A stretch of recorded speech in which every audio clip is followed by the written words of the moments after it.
বাঙালির অবস্থা দেখুন কি করে। আমাদেরকে তো, আমরা তো সার্কাসের দোকান না যে কেউ আমার টাকা দিয়ে ভাড়া দিবে আর দেখো। এটা সুন্দর, ও মাই গড, এখানে আসে ভাইয়া। আগে যেরকম যাত্রা পালার মধ্যে ভাড়া করে এনে বলতো এই নাচো নাচো নাচো, এইটা আমরা জানতাম। এরকম আমরা করে ভাড়া করে এনে বলে এই কাপড় দেখা, এই জুতা দেখা, এই পায়খানা দেখা। হ্যালো বন্ধুরা, অস্থির বাঙালি সিরিজ আরেকটি মজার পর্বে আপনাকে স্বাগতম। চলুন কথা না বাড়িয়ে শুরু করা যাক।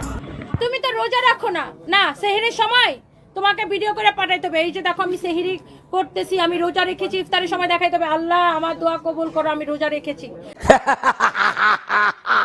তার মানে রোজা রাখছো, মানে ফেসবুকে ছবি ভিডিও না দিলে কোনো কিছু। এখন আজকাল দেখতেছি যে মানুষ জন হালাল হয় না, আবার বলবে তুমি তো নামাজ পড়ো না, জীবনে নামাজ পড়ো না। না, নামাজের বিছানায় দেয় বলতে হবে চিকেন কাটলেট। ছবি দাঁড়ায় কতগুলো ভণ্ড নামাজের বিছানায় বসে এরকম করে ছবি দিতে হবে, তার মানে তুমি নামাজধারী না।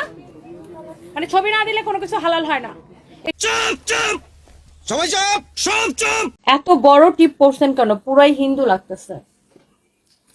টিপের সাথে হিন্দু মুসলিমের কোনো সম্পর্ক নাই। আপনি সবাই টিপ পরে, আমি বিশ্বাস করি না। ধর্মের টিপের সাথে ধর্মের কি সম্পর্ক আমি আসলে জানি না। সবাই টিপ পরে, বাট যার যার ইচ্ছা।